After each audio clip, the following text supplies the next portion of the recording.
आज मैंने किचन में वो पंगा ले लिया है जो हर पाकिस्तानी हाउसवाइफ या कोई भी जो किचन में खाना वाना बनाता है उसका सबसे बड़ा इम्तिहान होता है। जी हाँ, परफेक्ट कराची स्टाइल बिरयानी। क्या आज फिर चावल टूट जाएगा या फिर सबसे 10 में से 10 मिलेंगे? मैं यहाँ पर आ गई हूँ किचन में बिरयानी की तैयारी करने के लिए।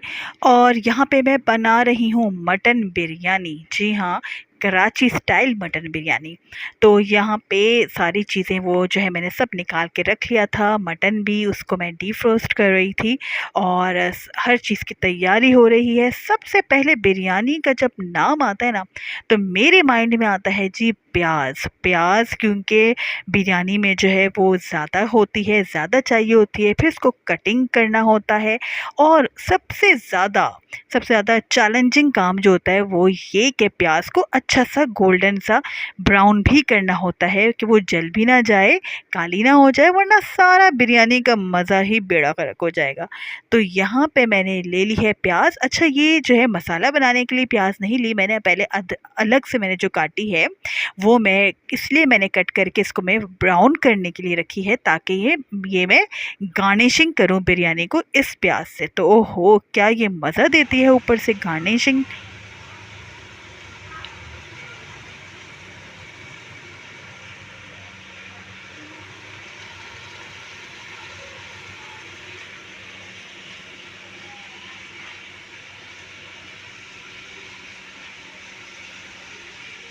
साथ यहाँ पे बन रही है चाय शाम की। और यहाँ पे मैं टमाटर काटने के लिए जा रही हूँ बिरयानी के लिए। वैसे हमारे घर में से मेरा मुराद है कि मेरी अम्मी के घर में। तो जहाँ यहाँ पे जब भी बिरयानी बनाने का नाम आता है ना, और ये लोग मुझसे बनवाते हैं बिरयानी, मेरे भाई वगैरह के, तुम बनाओ भाई, तुम्हारी बिरयानी भी चेक करते हैं कैसी है। तो इन सबको हमेशा ही माशाल्लाह से पसंद आती है। तो मेरे दिमाग में सबसे पहले सवाल ये आता है कि आलू या विदाउट आलू। तो भाई हमारे घर में तो इस पे बहस छिड़ जाती है कि आलू डालने हैं या आलू के बग़ैर बिरयानी बनानी है। और मटन में तो नहीं आलू इतने अच्छे लगते, लेकिन हाँ चिकन के साथ, बल्कि मटन में तो डलते ही नहीं आलू। वो तो मटन बिरयानी ही बस वो तो लाजवाब होनी चाहिए, वो ऐसी होती है। लेकिन हाँ चिकन आलू जब होते हैं तो उसमें मैं चिकन बिरयानी जब होती है उसमें मैं ज़रूर पूछ लेती हूँ कि आलू डालना है कि नहीं डालने। आप लोग मुझे कमेंट्स में बताइए कि आप लोगों के घर में आलू पे बहस होती है कि आलू डालने हैं कि नहीं। और इस वक्त जो ये जो है इस वक्त जो मज़ा आ रहा था ना भुनाई का, मुझे एक तरफ जो है मटन जो है उसको मैं उबाल रही थी कुकर में, और इतनी कोई प्यारी खुशबू आ रही थी। साथ में इधर मैं ये देखिए मसाला जो है इसको भून रही हूँ, टमाटर प्याज और दही के साथ। क्या ये खुशबू दे रहा था ना, ओहो, क्या मैं आपको बता नहीं सकती। अगर इस टाइम पे मैं आपको सूंघा सकती ना, तो आपको मटन की और इस मसाले की खुशबू जो एक साथ किचन में आ रही, मैं आपको ज़रूर सूंघाती।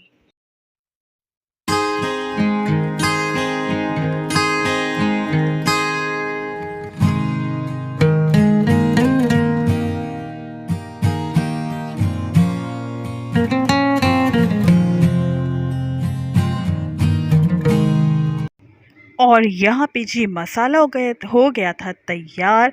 और मैंने अलग देगची में चावल को उबालने के लिए जो है वो पानी रख लिया था, और इसके अंदर इसकी जान, बिरयानी की जान इसके अंदर डाल दी मैंने। पुदीना, हरी मिर्चें, नींबू। और इससे जो है ये जो आपको रंग नज़र आ रहा है ना पानी का जो उबल चुका है, इसमें मैं चावल डाल रही हूँ। तो यही जो है वो असल बिरयानी की जान है। इससे जायका इतना कोई निखर के आता है चावलों का, बहुत ही ज़बरदस्त। तो बस अब ये मैं जो चावल को मैंने 1 घंटा तकरीबन जो है उसको मैंने भिगोया पानी में।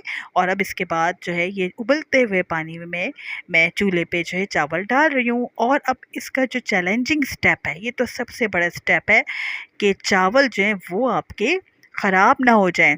चाहे आप कोई सा भी चावल यूज़ कर रहे हो, उसके ख़राब होने का बहुत ज़्यादा डर होता है। तो जिन लोगों को प्रैक्टिस नहीं होती चावलों को उबालने की, उनको इतना नहीं पता होता कितना इसको उबालना है, तो उनसे अक्सर चावल जो है वो ख़राब बॉयल होते हैं और बिरयानी का मज़ा ना सारा ही ख़राब हो जाता है। तो जनाब, बिरयानी बनाने का हर स्टेप ही बहुत ज़्यादा इम्पॉर्टेंट, बहुत ज़्यादा जो है वो तवज्जो मांगता है। वरना थोड़ी सी भी कोई आपने इधर उधर इग्नोरेंस शो की और वो हो गया स्टेप ख़राब।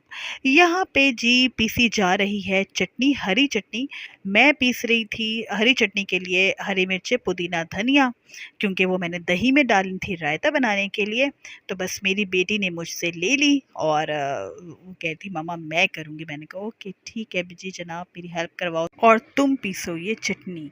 और जी यहाँ पे हो रही है अब दिलों को जोड़ने वाली लेयरिंग। पहले ही मैंने लेयर डाली चावलों की और उसके बाद जी इस मसाले की, जो कि मटन और मसाला मिक्स हुआ हुआ है, बहुत ही ज़बरदस्त सा। और इसको मैंने अच्छी तरह से फैला दिया इस चावलों के ऊपर। और उसके बाद एंड पे दोबारा आ गई बारी चावलों की। डिफरेंट तरीके से लेयरिंग्स होती हैं। कुछ लोग पहले सालन डालते हैं, फिर चावल डालते हैं, और कहीं पे इस तरह से की जाती है, कहीं पे डबल ट्रिपल लेयरिंग की जाती है। और जी यहाँ पे मैंने डाल दिया ढेर सारा जर्दे का रंग। ये मैंने सारा डाल दिया, हरी मिर्चें डाल दी, थोड़े से लीमू डाल दिए, और ये अब इसकी जो है बिल्कुल रेडी है दम पे जाने के लिए।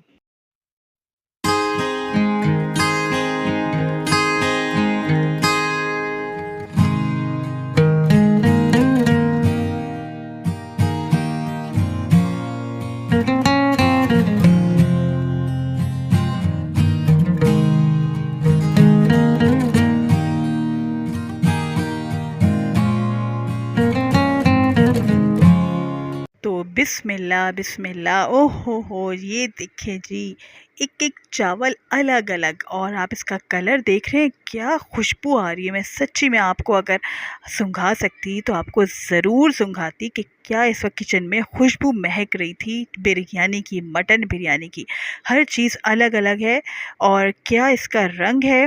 और यहाँ पे हो गया है जी अब खाने का टाइम और इसको निकालने का टाइम। सबसे पहले तो निकालने का टाइम और खाने का टाइम। आप यहाँ पर देखें क्या ज़बरदस्त इसकी खुशबू आ रही थी, और रंग देखें ज़रा इसका, बहुत ही ज़बरदस्त है। और मैं वाकई बताऊँ लाजवाब, अल्हम्दुलिल्लाह लाजवाब बनी, बहुत ही अच्छी, सबको बहुत पसंद आई। मेरे भाइयों के कहने पे मैंने स्पेशल बनाई थी, तो उनको बहुत, और सभी को बहुत अच्छी लगी। तो ये है जी आपके सामने परफेक्ट कराची स्टाइल बिरयानी, जो हमने खाई और सबको बहुत पसंद आई, और मुझे मिल गए जी 10 में से 10। तो बहुत मज़ा आया। और ये था मेरा आज का व्लॉग, मेरी आज की वीडियो आपको पसंद आई हो, इसमें कोई भी मेरी बात, कोई भी चीज़, कोई भी रेसिपी बिरयानी की, तो इसको ज़रूर लाइक कर दें मेरी वीडियो को, चैनल को सब्सक्राइब कर दें, बेल आइकन ज़रूर प्रेस कर दें। अपना रखें बहुत सारा ख्याल, मुझे भी रखें दुआओं में याद। टेक केयर, अल्लाह हाफिज़।